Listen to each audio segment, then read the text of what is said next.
Pues bueno, damos inicio a nuestra novena sesión de teorías de la significación. Estamos ya por terminar nuestro curso. Obviamente perdimos la clase pasada presencialmente por cuestiones ajenas a nuestra voluntad, problemas ahora sí que técnicos dentro de la parte del agua, que bueno, sí, creo que sí fue cierta en la parte de Coyoacán, se cerraron varias tomas, pero creo que aquí yo creo que tomaron las medidas de, dependientes a eso, pero la cuestión como para reponer esa sesión, pues obviamente en la plataforma pues voy a colgar algunos de los videos de los cursos, como siempre los grabo, para transmitir de otros cursos para que vean o tapicen bien esa parte de lo que es la semiótica cultural, la parte de Humberto Eco y la parte de la semiópera de Lotman, que eran los temas fundamentales, y cerraba al final de esta sesión con lo que serían los temas aproximados de la semiótica, que nos acercaría un poquito más a pensar lo del trabajo final.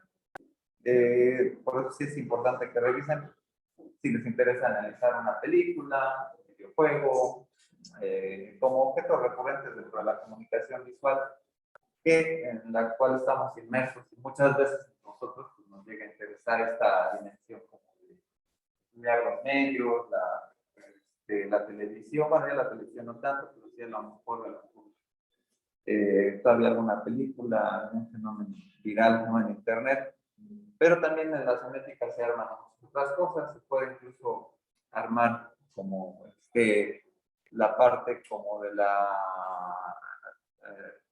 los objetos, ¿no? Cualquier objeto que se pueda hablar, pueda nombrarse, es un digno tema de la semiótica, y eso abordaría pues, en muchas cosas, ¿no? El Lotman incluso habla de los muñecos, ahí, ¿no? Les digo, yo soy, digo, traigo un regalo, pero soy luego coleccionista, ¿no? De monos, pero que esta es más industria cultural, ¿no? Desde la perspectiva de la teoría crítica de Frankfurt, pero pues bueno, no tiene justicia, placeres culposos.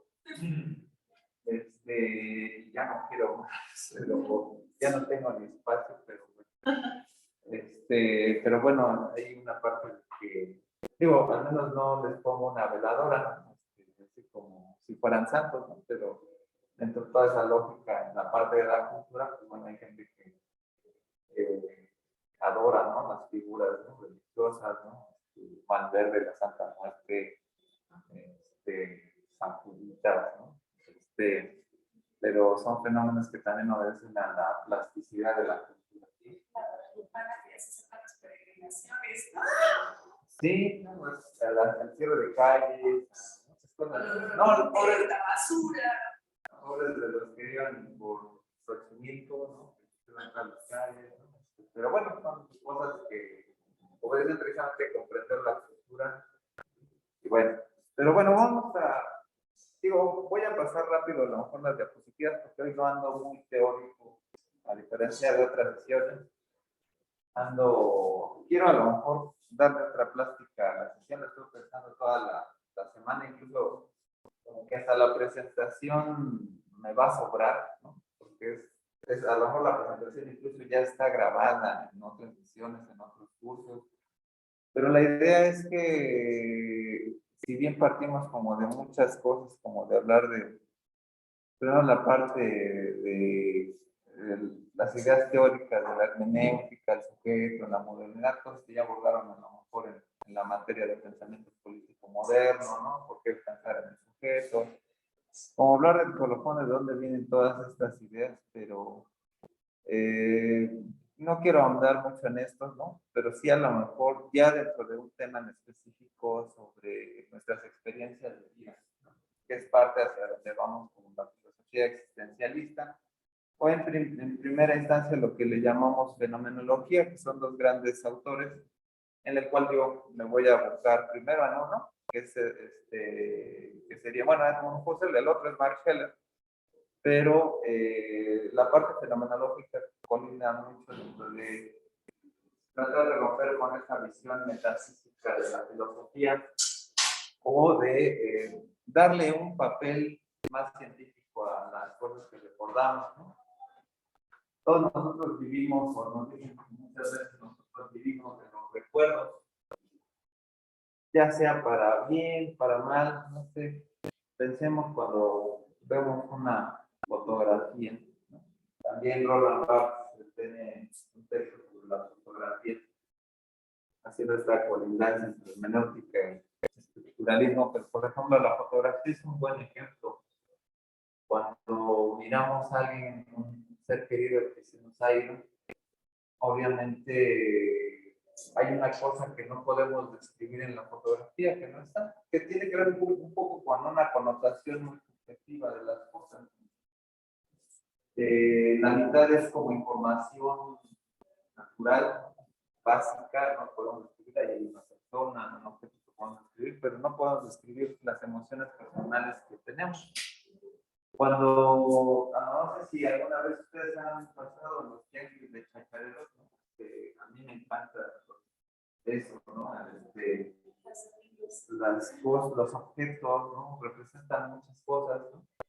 Pero también hay mercados de fotografías de personas que nunca conociste, ¿no? Y son fotografías antiguas. Pones en el imaginario a darle un poquito de sensaciones y emociones sobre lo que podría ser esa vivencia y desde un punto de vista muy personal, porque la forma en que nosotros constituimos la forma de pensar el mundo, una parte, bueno, ya lo decía Kant, ¿no? O sea, nosotros necesitamos, lo vimos con el ejemplo de la jirafa, tenemos una cosmovisión compartida, pero necesitamos de nosotros mismos para decir que la realidad está ahí por un porqué. Le damos un sentido a las cosas, pero ya me estoy adelantando un poco a Heidegger, pero la cuestión es que nosotros, desde nuestro punto de vista, cargamos con un cúmulo de ideas que no son hechos, sino interpretaciones, ¿no? Ya lo decía Epicteto, ¿no? Pero hablamos de las interpretaciones sobre los hechos, no sobre los hechos en sí mismos, ¿no? Cuando nosotros miramos esta pared, damos por esto que hay un pasillo,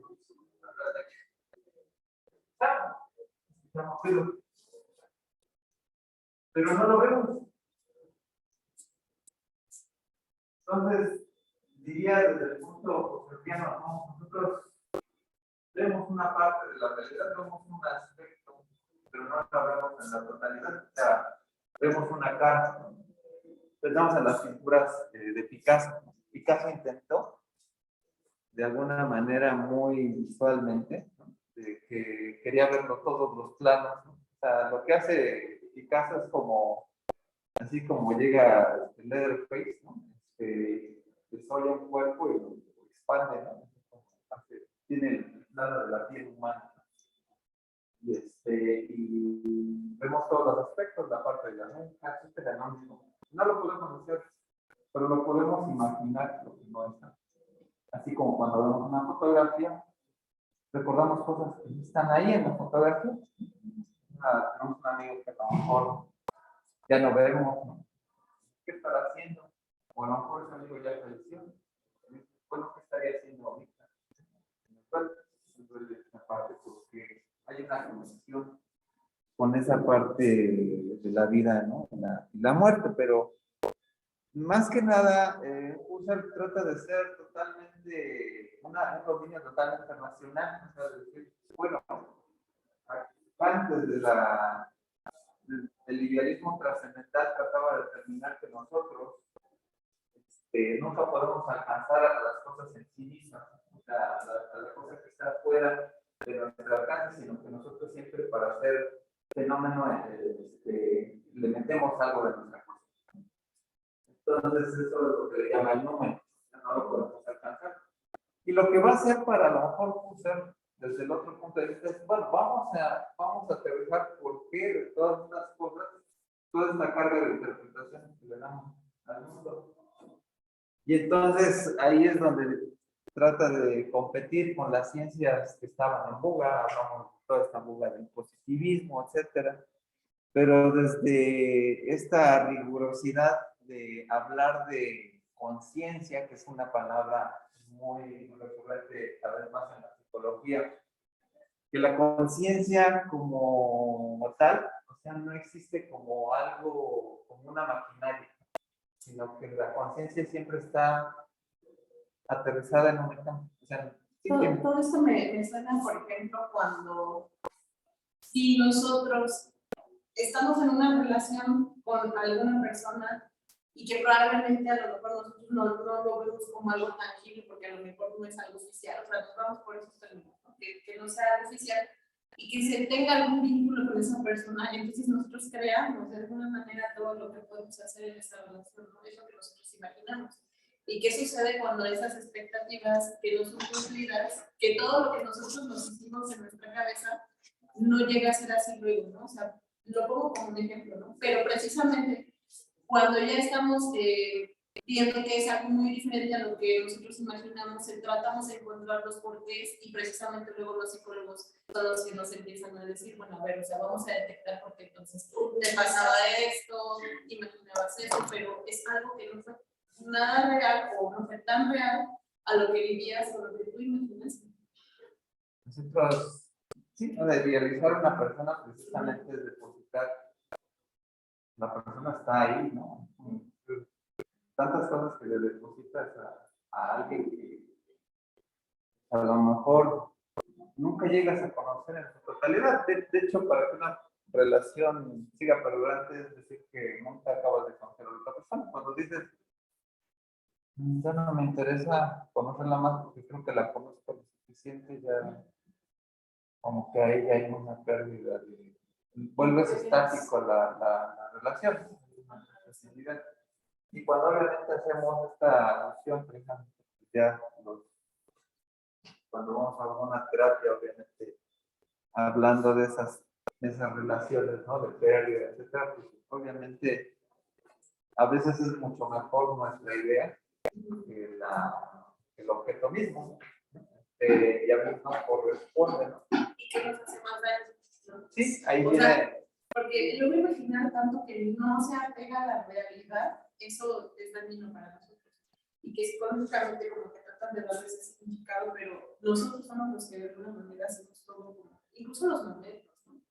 Sí, o sea, de hecho es que ahí bueno, podríamos hablar de toda una teoría performativa de nuestro lenguaje, como yo pienso que tú eres hermosa, la más divina, más o el más divino, etc. Pero es como yo creo, yo pienso, lo hago. Lo hago real para mi conciencia, pero no la realidad para el mundo. Porque definitivamente. ¿Ah? ¿Por qué?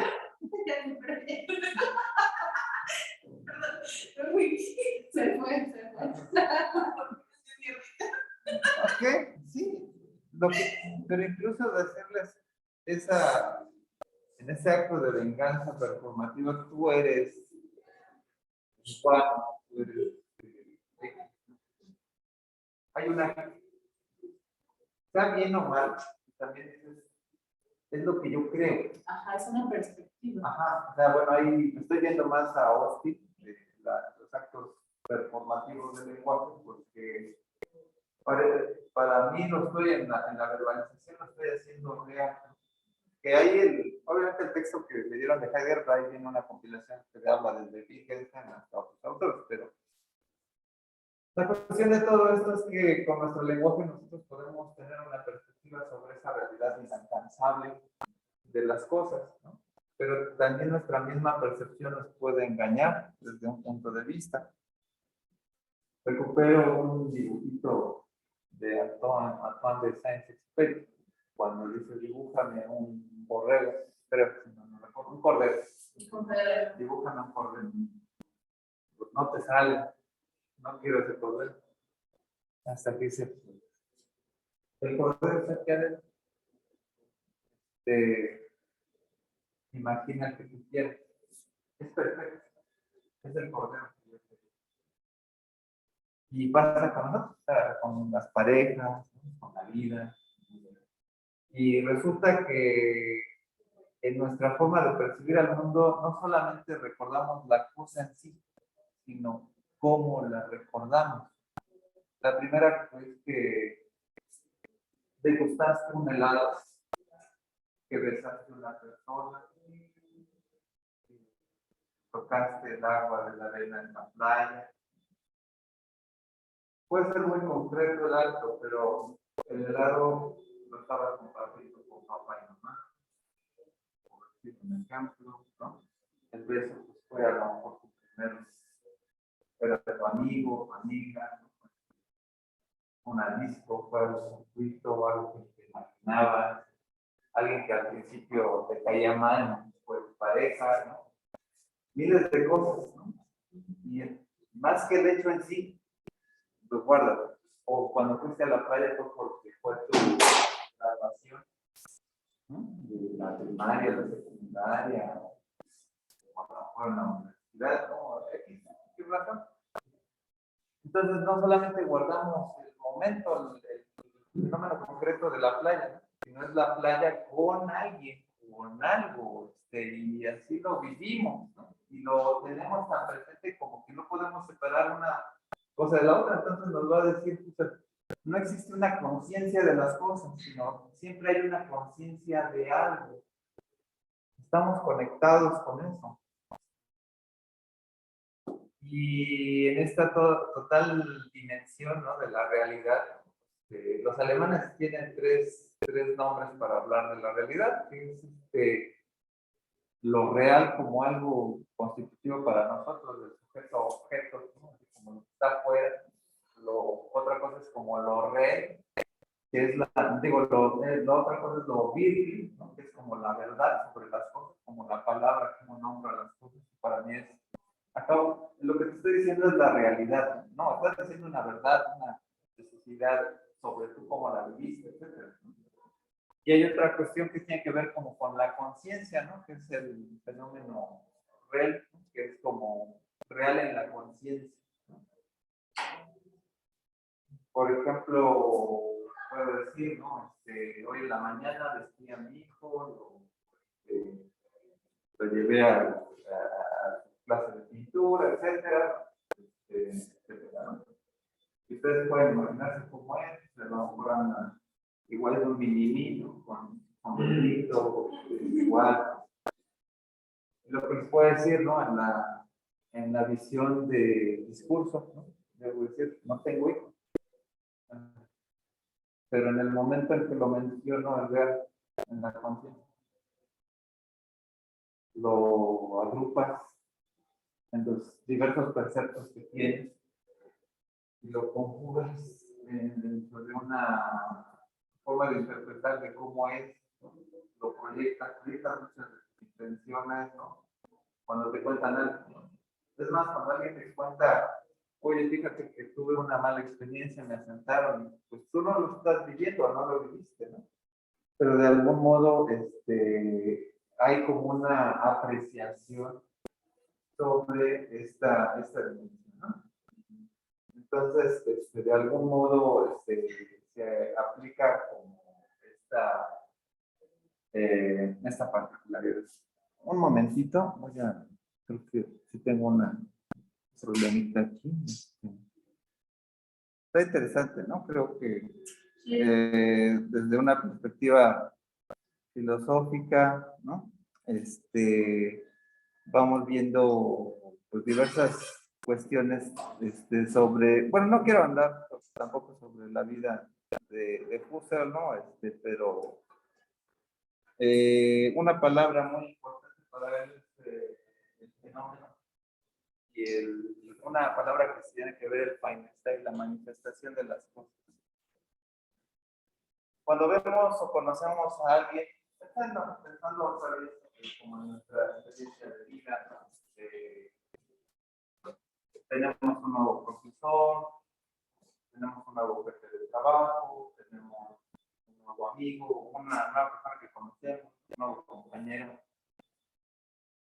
Hay un fenómeno en donde, valga la redundancia, ¿no? O sea, cuando observamos cualquier cosa de la realidad, es una manifestación. Hay una metáfora tiene que ver con el fine, que tiene una relación con la luz. Sino más bien la luz no aparece en la conciencia, sino dice Husserl que la luz es una condición, es una posibilidad de todo lo que se ilumina bajo la luz, ¿no? O sea, cuando nos acercamos a cualquier cosa, hay una manifestación posible que se ilumina, ¿no? Y ahí es donde están vinculados precisamente con cómo aparecen las cosas, ¿no? Y tienen una aparición determinada. Entonces, dentro de esta medida, vamos otra vez con la parte de lo que nosotros, estos ejemplos muy psicológicos, ¿no? Aunque Husserl no es psicólogo, pero sí, si mal no recuerdo porque es no sé, bueno, tú, no me acuerdo su mentor, por ahí googleando, pero creo que estaba en esta misma medida, no, era Brentano, creo, no sé si, pero bueno, la cuestión es que nosotros cuando nos acercamos a cualquier cosa, hay una intención de nosotros por querer conocerla. O sea, nosotros vamos al súper, vamos a los pasillos, ¿no?, de algún centro comercial y vemos el clásico vestido rojo, ¿no?, y nos acercamos para ver el precio, etc.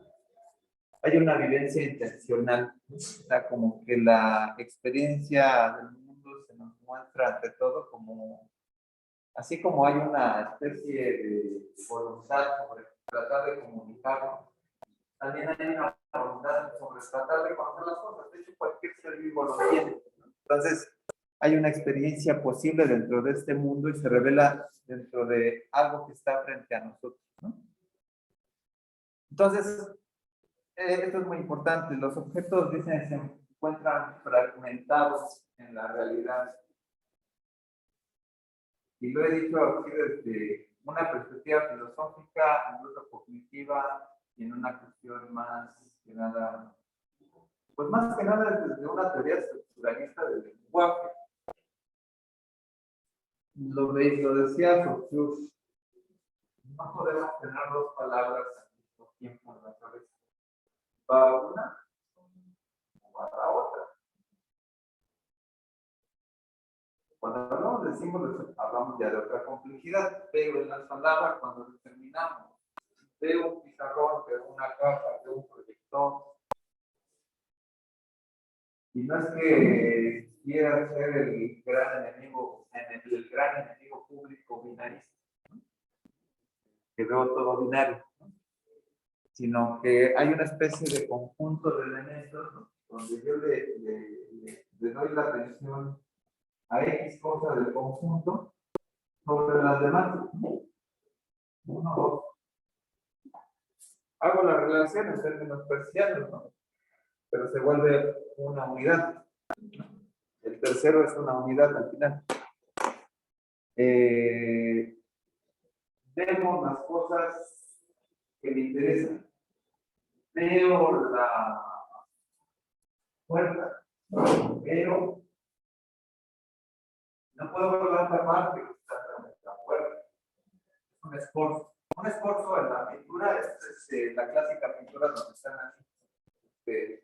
El esfuerzo es como que lo que llega inmediatamente, ¿no? Se usa mucho en el cómic, ¿no? Como el poder, ¿no?, que el Goku así, o el Hadouken, ¿no? Ese es un esfuerzo, porque ves primero la manota, ¿no? Además, visualmente es más proporcional porque es un juego de perspectiva, ¿no? ¿Eh? Ándale, o sea, ya sé que es verdad eso, pero ahí la visualidad y es sobre todo ahí la animación que, más de que todo los barcos, ¿no?, todo se mueve. Eso sí, la animación es impresionante, todavía no ha logrado, solamente he visto avances en vida, pero la animación es muy buena. Pero nos llama la atención algo, el barco o la persona, ¿no? O a veces ponen desde el sombrero, ¿no?, las tomas, ¿no? Y nos imaginamos, aunque esté el sombrero, ¿no?, de este personaje, nos sea, no puede ser claro, ¿no? Pero te imaginas que está ahí. Y dice entonces Husserl, vemos aspectos de la realidad, no la vemos en su totalidad. Y es lo que pasa cuando dices, entonces, no vemos signos. No, los signos es un proceso posterior a la conciencia. La significación es un proceso posterior. En la percepción es inmediato. Tenemos perceptos sobre las cosas. Ya cuando decimos es una puerta y hay otra cosa detrás de ella, porque es un acto de conciencia de la misma puerta, pero inmediatamente no. Y lo mismo pasa con las palabras cuando nos comunicamos, ¿no? Vienen estas palabras que son, dentro de la lógica, términos equívocos, o sea, un término que puede significar varias cosas, si lo aislamos como un gato. Gato puede ser un gato animal, un gato fuego, un gato hidráulico, ¿no? Y hay una característica interesante. O sea, en la realidad, nunca ves al gato aislado en la nada. Está en su camita, está abajo en un auto, a lo mejor durmiendo, ¿no? Ahora es muy peligroso que se metan en los motores de los autos. Está en el tejado. Si viéramos el gato aislado, es un error de la mente. Lo viéramos en la nada, en todo blanco, con todo negro. Porque cuando nos comunicamos hablando del gato, decimos el gato come croquetas el gato se está bañando, ¿no? Hay un enunciado que conecta todo. Entonces, nos fijamos sí en el gato en la percepción y la otra parte del párrafo para entender qué es lo que afecta a ese objeto, ¿no? Que eso es un poco lo que trataba de entender Peirce sobre el enunciado y lo que le llamaba valencia de conexión entre la primeridad, secundaria y la terceridad. Pero en la realidad lo vemos más inmediato, o sea, podemos estar conectados con la realidad. O sea, sí hay veces en que queremos, ¿no? En la realidad ver un monólogo, un stand-up, ¿no? Todo está, etcétera, para prestarle la atención, pero estamos conscientes que aunque vayamos al teatro, hay el juego imaginario, ¿no? La realidad, la representación es aislada, pero tratamos de imaginar cosas, pero somos conscientes que estamos ahí. Entonces vamos más allá de eso, ¿no? Y estas son cosas como de la percepción, ¿no? Al final, cada uno de estos elementos, ¿no? O sea, todos los signos ya están sistematizados, ¿no? Pero simplemente estamos aislando esto, ¿no? Voy a ir adelantándome ahora sí a Heidegger, ¿no? Pero no dentro de su vida, no quiero hablar de quién fue, etcétera, y toda la parte tan controversial que tuvo la vida de Heidegger con el nazismo, que fue rector de la universidad como que a modo, ¿no? del régimen nazi, pero no quiero hablar mucho sobre su vida conflictiva, pero sí entra dentro de la perspectiva que deja Husserl, solamente que él no habla de pues, la fenomenología en general, sino hace una fenomenología muy específica sobre la existencia, sobre quiénes somos. Y ahí sí el texto que le dieron tiene que ver con que cada vez que uno de nosotros se siente mal, podemos usar el lenguaje y reflejarnos en el lenguaje. ¿O cuántos de nosotros, ¿no? Se puede sentir solo, abandonado, etcétera? Y dices, yo me siento como el personaje de esa serie o de esa película o de ese anime o de ese manga o de proyecto. Actualmente es como un gran cambio, porque en la antigüedad lo que hacía la gente era, pues, de la misa, ora, hay alguien que ya sufrió como tú, y ahí es como Round to Better.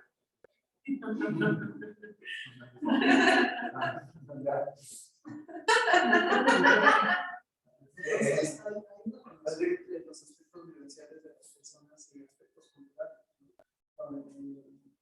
No sé, me acuerdo que cuando estaba viendo Tristán de Osvaldo, hay una parte en la cual pues, el protagonista empieza a idealizar demasiado a la persona y ya al final termina descubriendo que ella se enamoró de un dios que ella misma creó en las cartas que nunca le llegó a mandar a su amante en ese punto.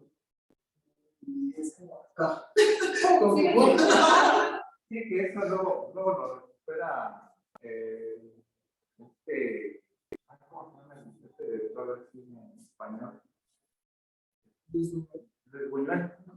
O sea, ese tipo de personajes tan compositores y sobre todo en esa parte religiosa es terrible porque al final hay dioses como personas que existen en el mundo que sean creyentes. Al final ella, o sea, se da cuenta, en la película de Buñuel, pues, ella termina de una manera diferente, pero en el libro ella termina descubriendo que el hombre que se enamoró es un dios y por ende no existe y termina volviéndose una mujer sumamente religiosa, se vuelve a enamorar de un dios, pero de este dios que está como más implícito en un aspecto religioso, ya no emocional, como ella lo planteó en su... Es que sí, es que al final hay una necesidad de socializar eso. O sea, es que el dios en que yo creo que lo dice que deberían creer todos. Y hay una manipulación. Y bueno, la religión es un producto ideológico bien interesante, porque no sabes cuántos ya han depositado, tantas necesidades humanas. En los 70 se hablaba mucho de la perspectiva marxista para aniquilar la religión, como decir, son primitivos, no tan racionales, etc. Tienen otro tipo de teorías que, bueno, por ejemplo, Eric Fromm, desde la perspectiva crítica, marxista, pero freudiana, intenta, por ejemplo, humanizar, ¿no?, la religión, o sea, en el corazón del hombre, trata de decir, bueno, esta explicación donde Adán y Eva salen del paraíso es una etapa donde cada uno de nosotros en la vida hay una separación con los padres. A algunos les toca desafortunadamente desde la infancia, ¿no?, donde el papá o la mamá se mueren y dejan al servicio al niño, le van al orfanato y se crea toda una historia y salen de ese paraíso de protección, o ya pensándolo más, la sociedad del mexicano que es casi como cristiano, ¿no?, que se va hasta los 30 años, el joven se va de la casa, parece que luego hace sus 3 años donde no encuentra buen empleo y luego regresa. Entonces, terrible, ¿no? Pero esas cosas a las que nos enfrentamos, ¿no?, en la vida, pero dice papá, ya gracias por todo, quiero hacer mi vida. Ahí obviamente la parábola del hijo pródigo también, ¿no? Es decir, dame mi lana, papá, ya voy a emprender un negocio, tengo para mis cuates, vamos a vender gasolina, ¿cómo se llama? A domicilio. Qué sé yo, ¿no? Y no te sale el negocio y dices, ¿no? Pero bueno, o sea, hay un intento por emanciparlo, ¿no? Tienes la salida del paraíso. Pero, o sea, todas estas metáforas de la fe, que dices, bueno, ¿cómo puede ser que tanta gente vaya precisamente ahí con la madre del pueblo mexicano, etcétera, ¿no?, Guadalajara?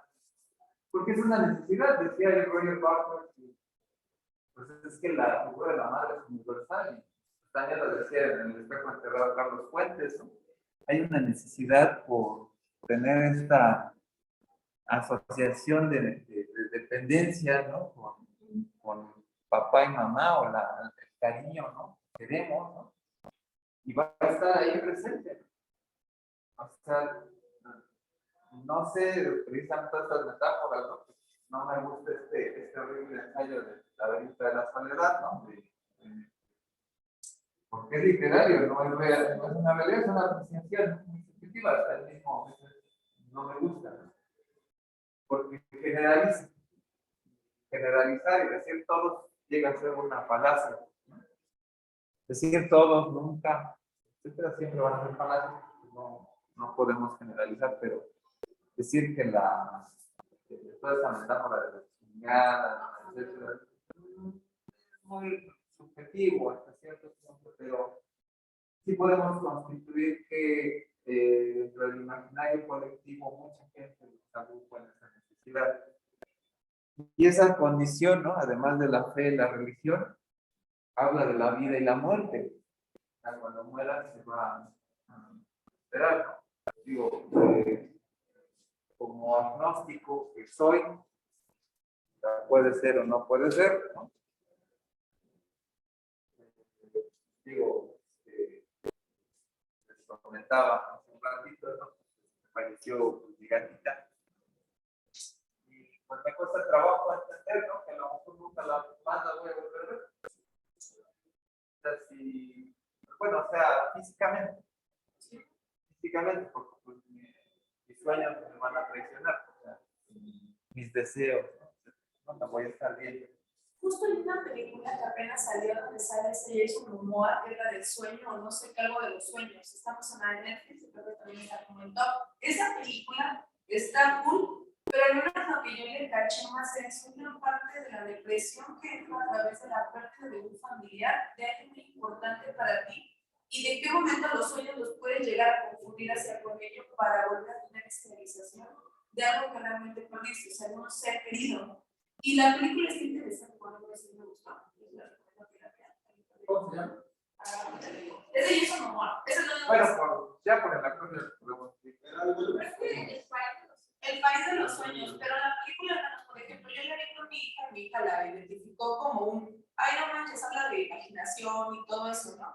Y ya sacándola realmente como todo el argumento de ese, pues sí, de la pérdida de una familia, o sea, la depresión hasta dónde te puede llevar y todo el proceso de depresión y de duelo que tienes dentro de los sueños también para poder idealizar o volver a ver a una persona. ¿Qué te digo cómo se llama? Okay. Está muy bonita. Pues, sí, es esa, el país de los sueños. Ajá, pero bueno, por otro lado, bueno, así como dice ella que por la pérdida de su familiar, pero yo también creo que por lo que le inculcó el papá de que, o sea, el papá igual como tenía su otro ojo que veía en su sueño, como que igual le fue inculcando a su hija eso, y cuando su papá desapareció, ella fue a buscarlo, porque pues obviamente le extrañaba, pero con las ideas que él mismo le fue creando.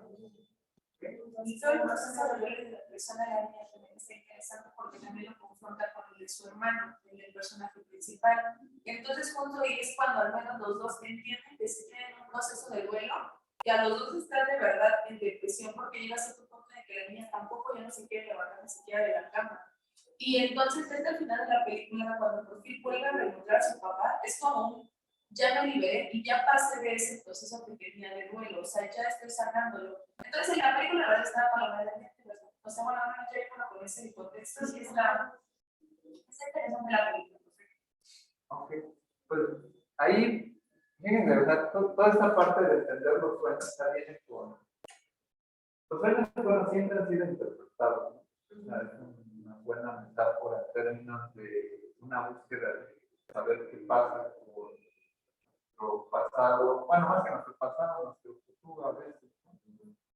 De hecho, lo mismo pasa con el tarot. Un día, si sean curiosos, si no han hecho si van a tener una sesión de tarot, pues, nada más no vayan a ciertos lugares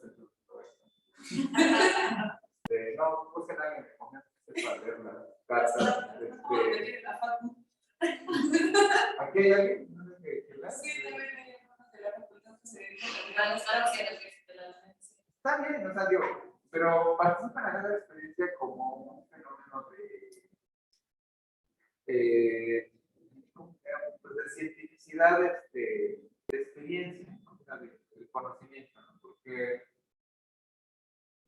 más que nada para que jueguen con su inconsciente en esa parte de que reflejo sobre esas cosas. No tanto lo que te digan, vas a ser rico, no, sino qué es lo que te provoca el que te digan eso. Y lo mismo pasa con los sueños. O sea, lo importante no es lo que nos diga el sueño, sino qué genera eso. O sea, en estos actos de depresión, cuando vuelves a ver a alguien, lo valioso, o sea, aterrizado de esta persona logró algo para mí en mi vida. Y hay algo que pasa mucho con las series, ya lo decía el mismo Buñuel, lo decía también incluso Francisco. El cine es como el cine sueño. El cine documental sueño. El perro andaluz por eso es intangible, porque es una especie de sueño, que lo hace con Dalí, pero bueno. Y sí que el cine no es un reflejo de la sociedad, o sea, eso es lo que como ven el mundo. Claro, en la parte que se estudiaba en los 70 en la sociología del cine se trataba de aterrizar. ¿Por qué una película pega tanto? Ya ven que ahora hay películas canceladas, sí, películas como Lo que el viento se llevó, que representaron mucho para una época en Estados Unidos, porque hablaba de cierto tipo de perspectiva de la realidad que tenían los sureños en Estados Unidos, que en gran parte con el auge de Donald Trump, ¿no? En el periodo pasado, ¿no? Vivieron esa nostalgia de los confederados, de esa nostalgia, en algún tiempo, por muy útil, ¿no? Podemos decir que lo que es una perspectiva de la vida masculina. O sea, una perspectiva muy más allá del racismo, los racistas, etcétera, No es esa parte. ese Ese es otro tema. es otro tema, si eran unos racistas, ¿no? Intolerantes, que ni siquiera consideraban seres humanos, ¿no? Pero la parte, como decir, esa era como su sueño americano. Pues también los autores se dan, o sea, empiezan a jugar con esto, porque el mismo yo en Bella de Día, o sea, empieza con un sueño y de repente cuando empieza a soñar Severin, se escuchan las campanas de este sueño que tiene, y al final, o sea, en el final de la película vuelven esas campanas y te dejan con esa incógnita de qué es lo que pasó en realidad o qué es lo que estaba pasando en la mente de la protagonista. Claro. ¿Te gusta Buñuel, verdad? Ok, está bien. Muy, bueno, parte del surrealismo, del movimiento surrealista, ¿no? Siempre va a tener sus tintes. Precisamente, también Buñuel es muy, bueno, era terrible con las mujeres. Sí, se dividían en O sea, digo, tenía cosas padres como el anticatolicismo, ¿no? Muy claro, pero porque lo jugaba muy bien visualmente, pero con las mujeres, además como director, así como Stanley Kubrick, así como que era, o Walter Hitchcock, eran así como trabajar con sus actrices. Era así como la fan terrible, ¿no? Así como, medio turbio. sí, muy turbio, ¿no? O sea, la verdad es que, pero jugar precisamente con esa parte simbólica, tratar de retratar esas cosas que no quiere ver la sociedad es una alternativa. O sea, como las homilías de cualquier religión, ¿no? Que está el pastor y habla, ¿no? Por ejemplo, la serie de Jeffrey Dahmer, ¿no? Cuando va el pastor a hablar de todas las injusticias, pues lo que hace precisamente el cine es ir determinando toda esta perspectiva muy particular, ¿no? Entonces, desde este punto de vista, ¿no? Se establece como toda una perspectiva de vida, ¿no? De qué es lo que nosotros podemos aterrizar sobre nuestro imaginario colectivo y verlo retratado en una gran pantalla.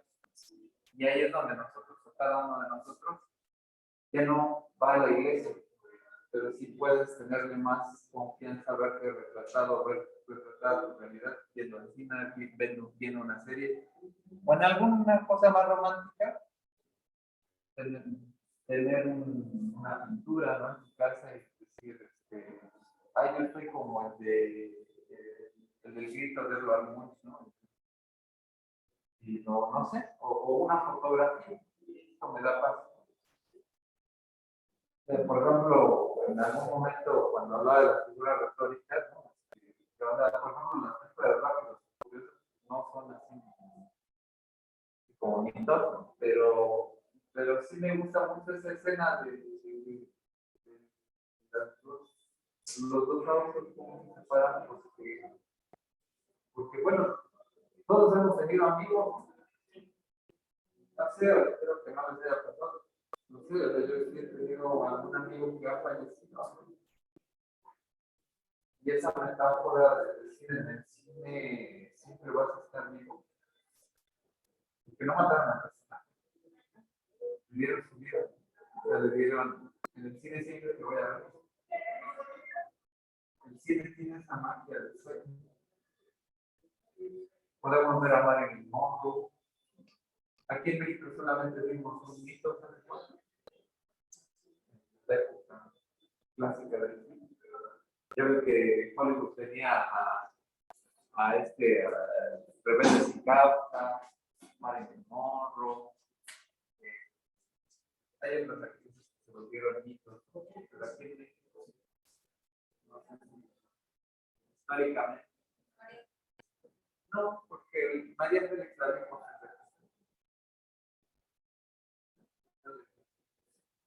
el ícono de cuando hablan de cine mexicano, de cine, no, lo vimos. Alguien que haya sido como leyenda, ¿no? Pero que y en el cine. Ajá. Es nuestro mito. Sí. Porque no saben, ya ves que hace poco el Putri entrevistó al que creo que es un nieto de Pedro Infante, y decía, estaba vivo, ya que según lo metieron a la cárcel, que esa persona que se parecía no era él, que era Antonio Pedro, etcétera, que falleció realmente en el 2012, etcétera, pero bueno, pero no sabes, al final se hace un mito. A veces sí, también hablaron de él, ¿no? También como un otro mito, que no estaba, aunque creo que hay una película de actor de trabaja mucho con Sam Raimi, Bruce Campbell. Bruce Campbell creo que le hace de Elvis en un asilo, pero creo que mata vampiros o algo así. Es una película muy rara. Por ahí busquen la fotografía de Bruce Campbell. Que no se les ha ocurrido tocar aquí los mitos, ¿no? Es como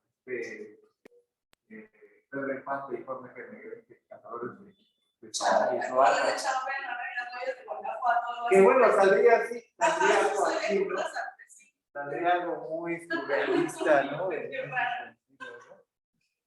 Pero bueno, de algún modo se plantean estos tipos de escenarios, ¿no? Pero caray, ¿no? O sea, la cuestión es que nosotros podemos ver en el arte una alternativa, algo que señala Heidegger como posibilidad, ¿no?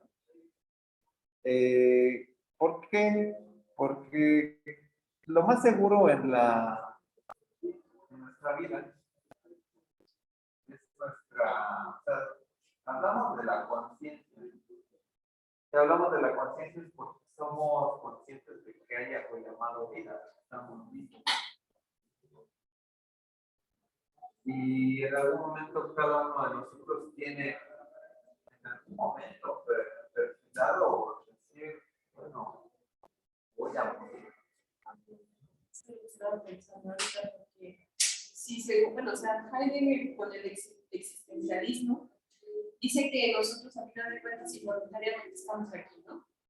Y va a pasar también que vamos a morir, a veces voluntariamente y a veces involuntariamente, regularmente es involuntario, ¿no? Hay un inicio y un final. Yo creo que es un poco como rudo verlo de alguna manera así, porque creo que lo importante, todos nos hemos preguntado a lo mejor de alguna manera cómo vamos a morir, ¿no? Pero lo importante es saber cómo vamos a estar antes de que eso suceda, ¿no? Sabemos que eso va a suceder, pero ¿cómo va a suceder eso? Si ya estamos aquí, ¿cuál es el objetivo que nos vamos a plantear? Y yo creo que esa es la parte que nosotros debemos de poder aprender a procesar, ¿no? De qué manera va a ser nuestro día a día y todos los sucesos que nos rodean, cómo es que nosotros podemos tener aprendizajes, cómo podemos afrontarnos, ¿no? A veces no es tan fácil, pero de alguna manera creo que piense que lo que no mata fortalece, pero a veces hay procesos que son súper complicados, ¿no? Que hay gente que incluso no le ve salida, ¿no? Pero creo que lo importante es saber cómo lo podemos sobrellevar y saber que también dentro de todos los aprendizajes, esa mezcla de sentimientos que podemos llevar, cómo lo podemos procesar. O sea, creo que a veces ese tipo de perspectivas son bastante duras con el ser humano, porque al final de cuentas somos seres sensibles. O sea, claro, nos vamos a levantar, pero por supuesto que me duele, ¿no? Entonces, ¿cómo podemos procesar de alguna manera el dolor ante una pérdida, ante cosas que nosotros no esperábamos, ¿no? Nos toca sí procesarlo, nadie nos dice cómo, pero creo que sí hay una solución y lo único que no tiene solución es la muerte. De hecho, el mencionar todo esto que haces pues, es como muy valioso en términos de la reflexión que podemos hacer con palabras. Si no hubiera estas palabras que se acercan un poco a las emociones, no es que estén en contra de lo racional, solamente son otra cosa. Solamente que las codificamos a través de las palabras.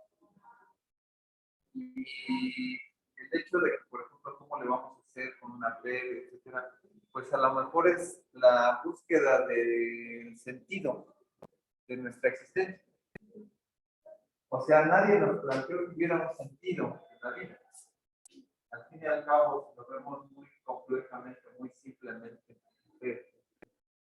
Algunas veces somos presas de los deseos de nuestras mitocondrias o replicar el ADN.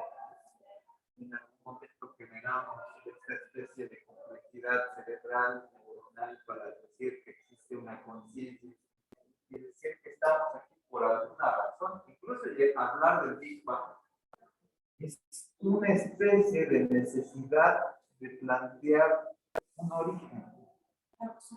Una existencia de cómo.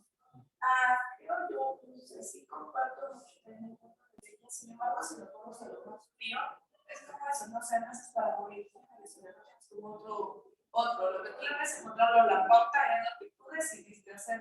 Esa es la perspectiva de Heidegger. O sea, más o sea, tenemos como que la línea de aquí a acá pasan un buen de cosas.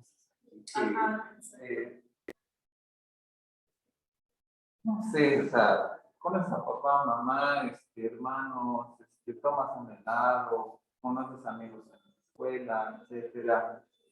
Te prendes en bicicleta, te caes, te duele, etcétera. Es una especie de sensaciones que, bueno, muy lúdicamente, como esta película de la de Pixar, ¿no? Esta persona que no quiere vivir y de repente conoce la vida y se queda guau la vida. Pero el planteamiento es, hasta esa película trata de dar como, hay un sentido. Entonces te ponen ahí el cielo, se regresa. Hay como una búsqueda. Y tratamos de justificar, ¿no? nuestra existencia en ese reflejo, en ese espejo, porque al final no sabemos, bueno, la parte, ¿no? De cómo planteamos incluso nuestra no existencia, ¿no? Es la parte de la nada, o sea, cuando, no sé, o sea, me entregan el jueves las cenizas, ¿no? Pero bueno, está, además de confiando, ¿no? Son las cenizas, ¿ves?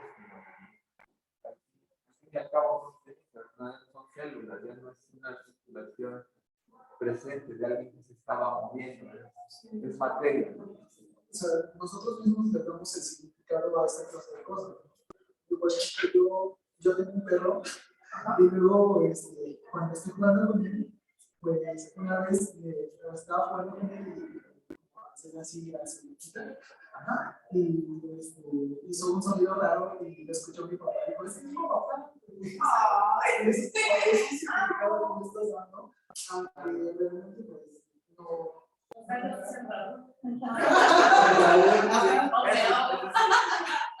Sí, yo pensé que yo era que estaba raro.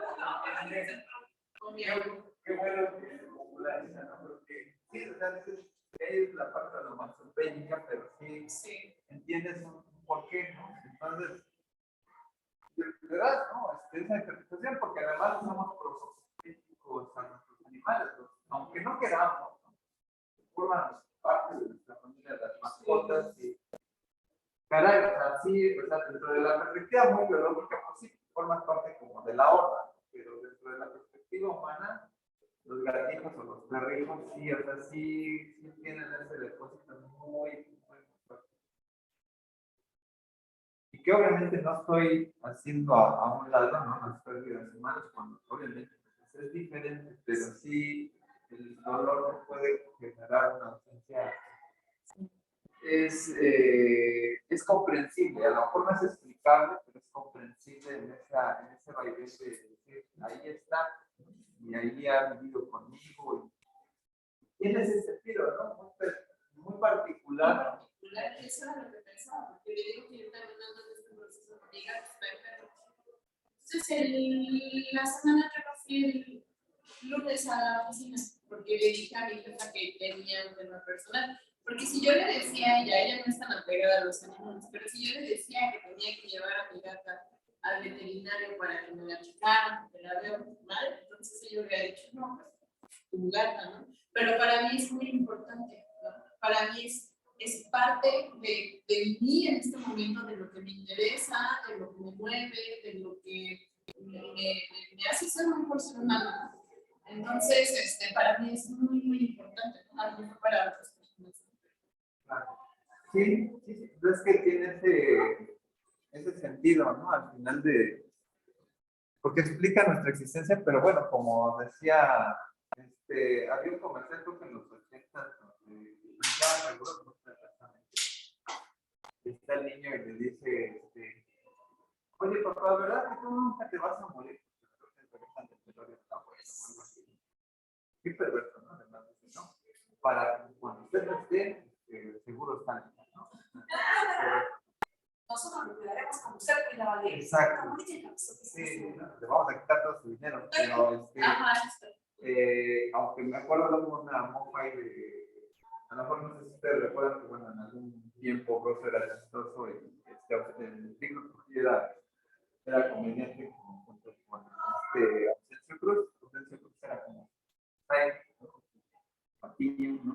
De pareja, ¿no? En términos histriónicos. Tenía un personaje, ¿no? Creo que era como un charro. Entonces decía, retomaba el comercial, ¿no? ¿Verdad que, papá, tú nunca te vas a morir? Sí, sí me voy a morir. ¿Y tú también? ¿No? O sea, no le tengas miedo, papá. ¿No? O sea, y más que miedo, pues, asumirlo, ¿no? Porque nuestra no existencia es decir, pues, ¿y qué hay?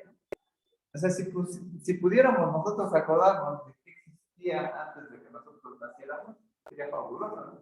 Estaríamos confiados en que hay un más allá. Y como dice la canción de Queen, de ¿quién quiere vivir para siempre? ¿No?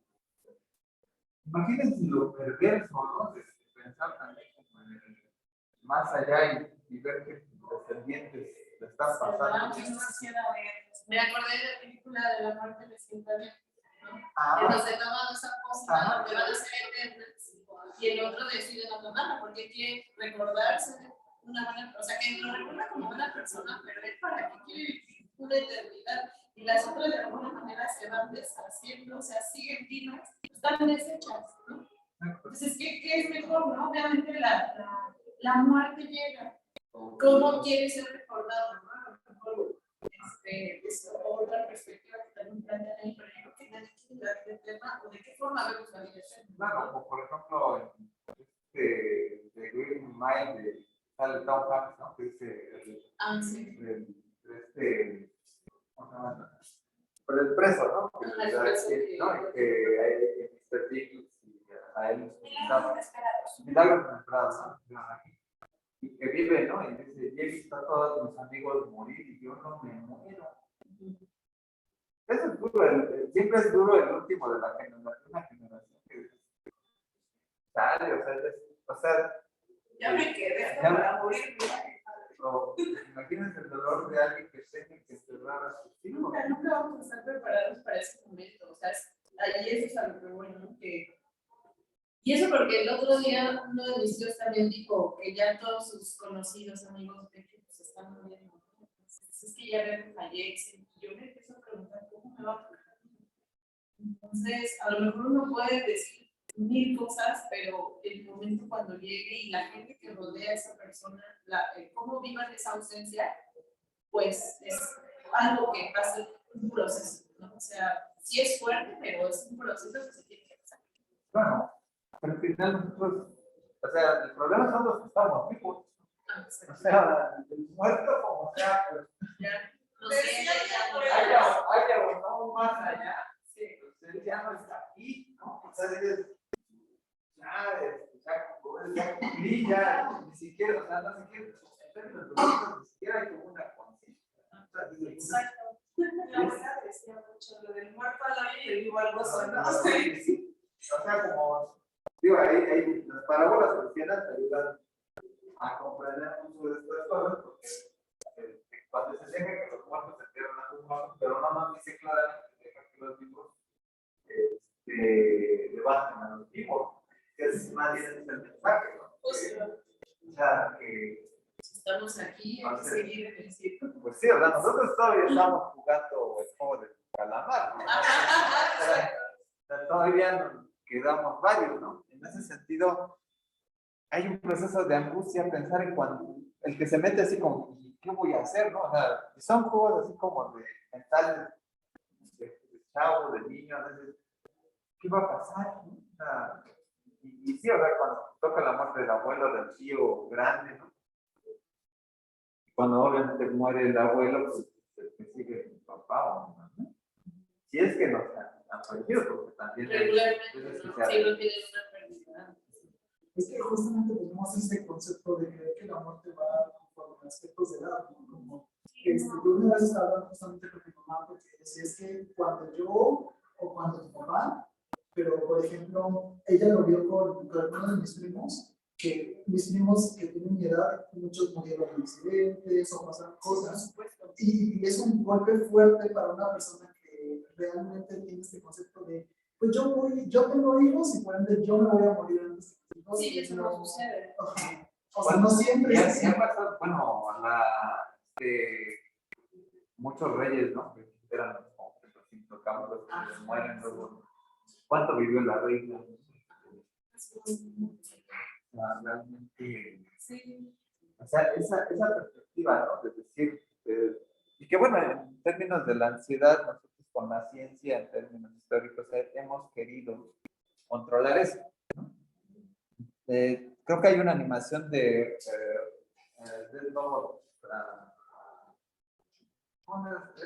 dibujos animados de Love and Robots, ¿no? Sí.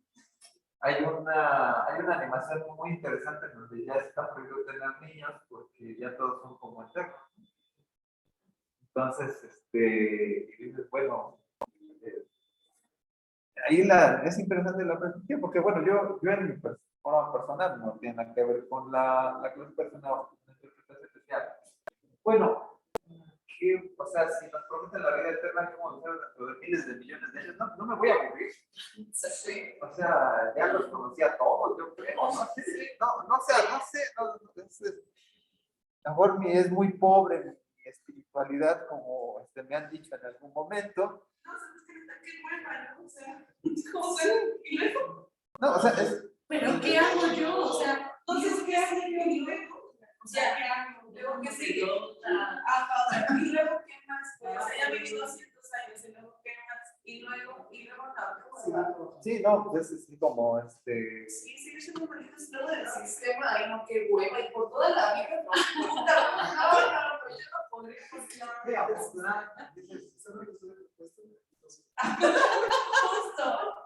claro, Bueno, ahora te voy a tener la experiencia que me pide 200 años de experiencia. ¡Ay,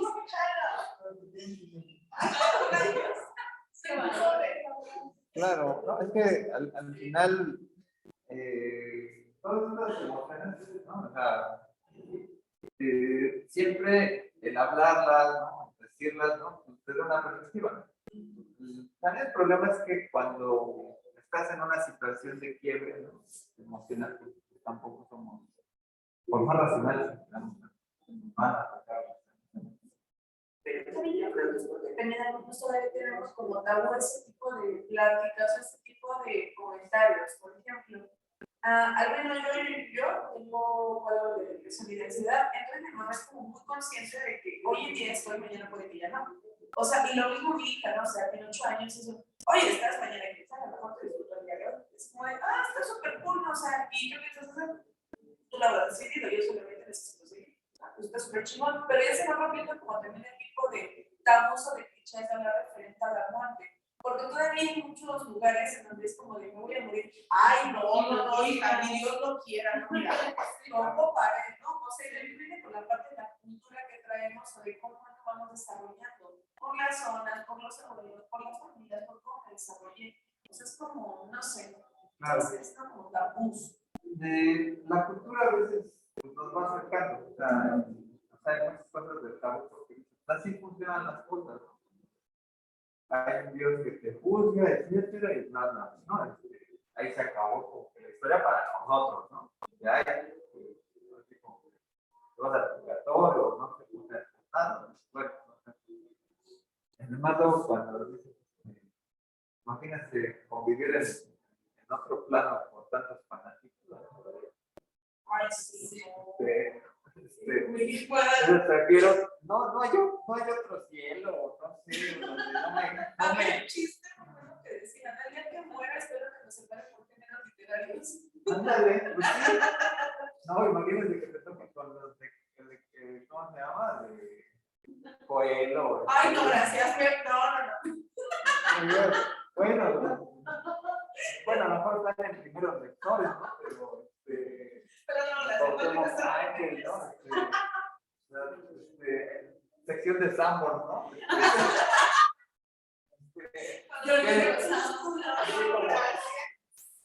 Terraza o bar, ¿no?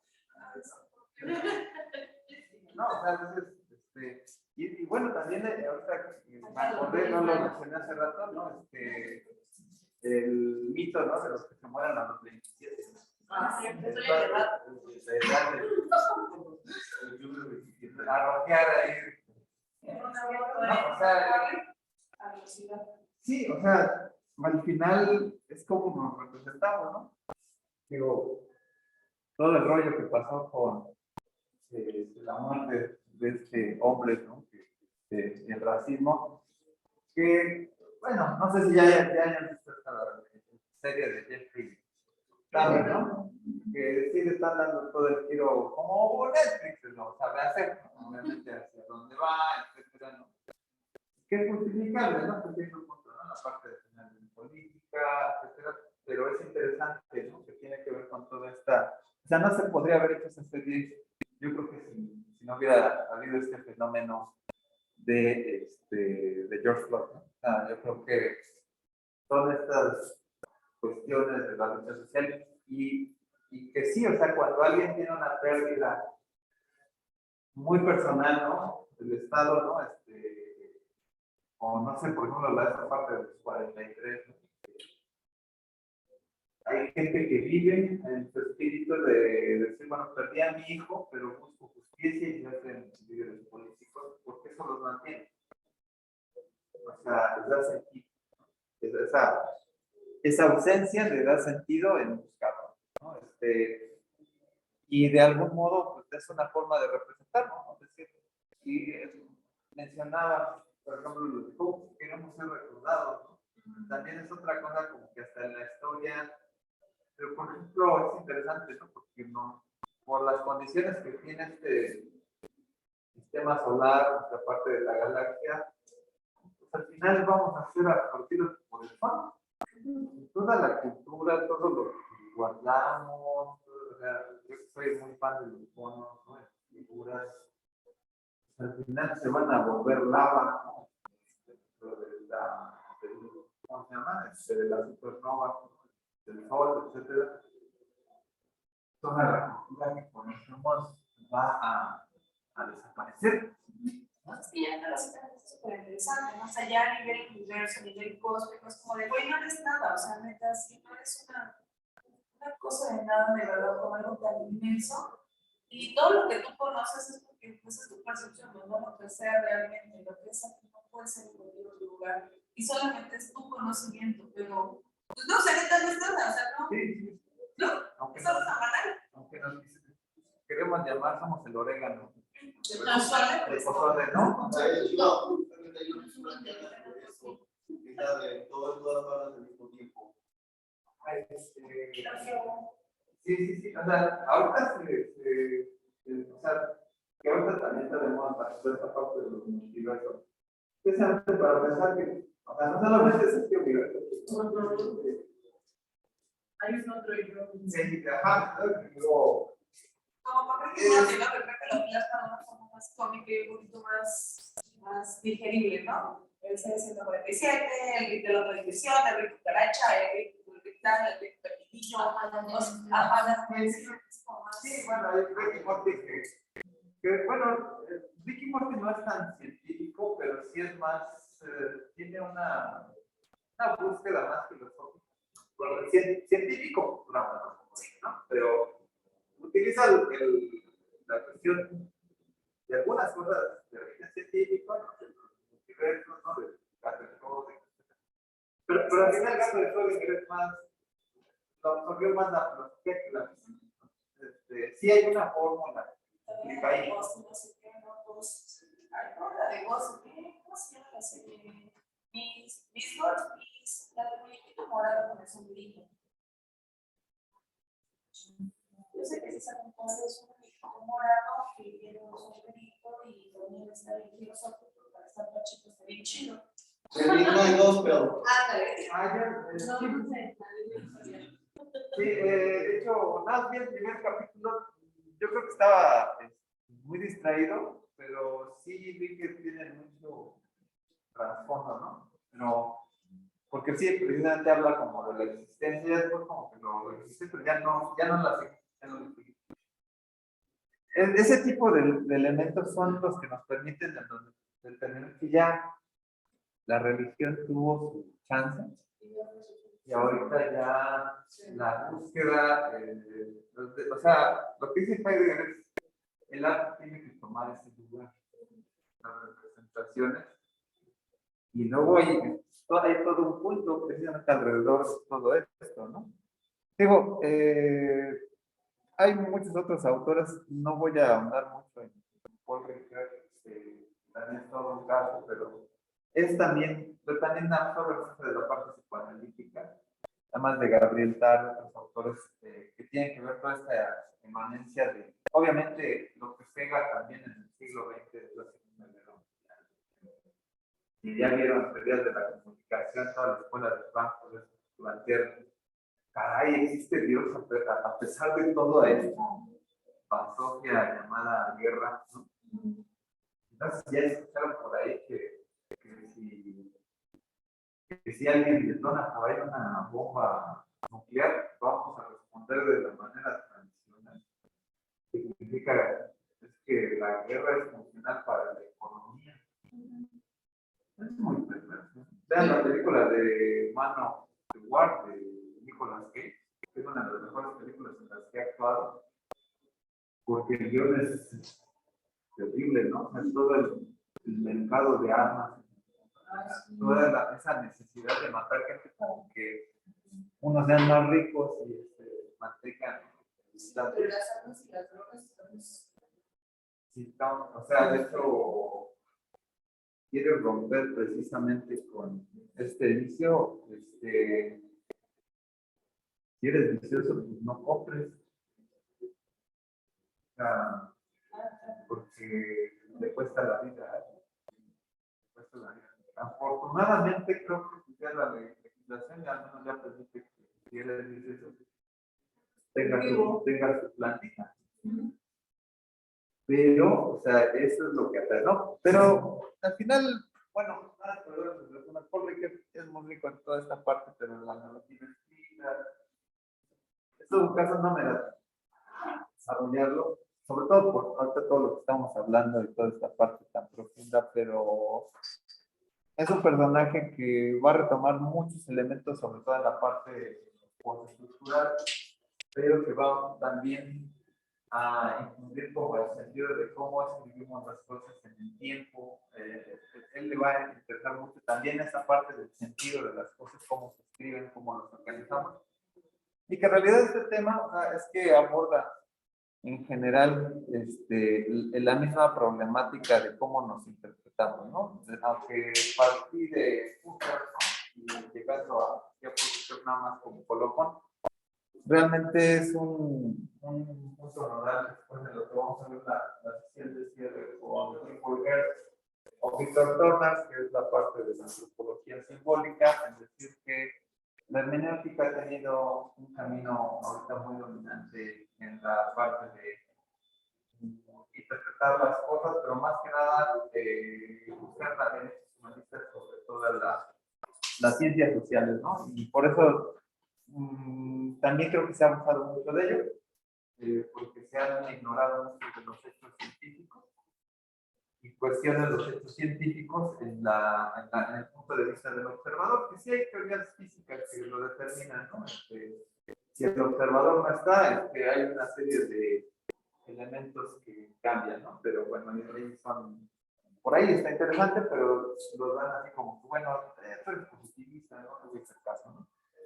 Pero la cuestión es que es parte de la importancia de ver dentro de la significación todo este papel social, humanístico, filosófico, dentro de la perspectiva de cómo generamos significados, muy particular dentro del punto de vista de la vida, pero de cuestionar preceptos que a lo mejor sean totalmente fixadores, ¿no? Como lo hacía el estructuralismo, para decir que esto significa tal, como decíamos en el cuento, es esto y esto, sino entender a lo mejor más la perspectiva humana para poder interpretar los elementos que sean no humanos, ¿no?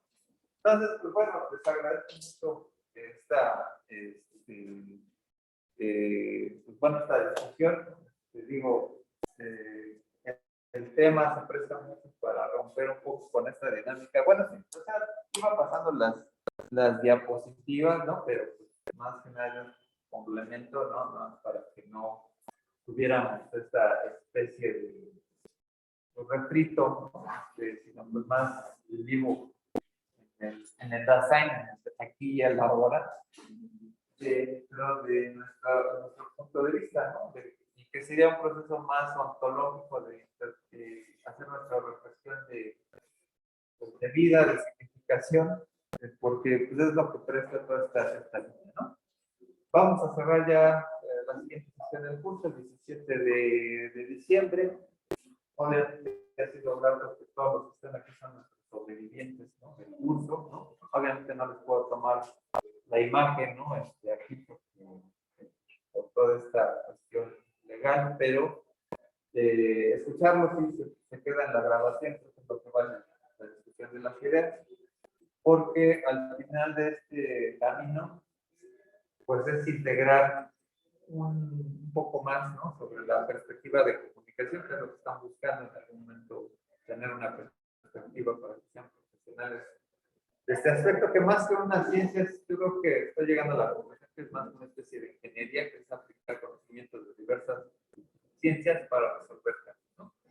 Entonces, le dejamos ahí por esta parte. Ahora, como dirían por ahí, la misa ha terminado. Vayan en paz con sus creencias particulares o sus no creencias. Entonces nos vemos dentro de 15 días, ¿no? Especulativamente en una función vivos y conscientes, ¿no? Dios mediante. Digo, no traigo el agua bendita, pero para esparcir así, pero sí puedo esparcir muchas bendiciones hegelianas, ¿no? No nazis.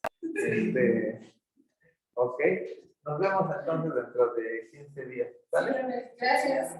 Vale. Sobre el proyecto final.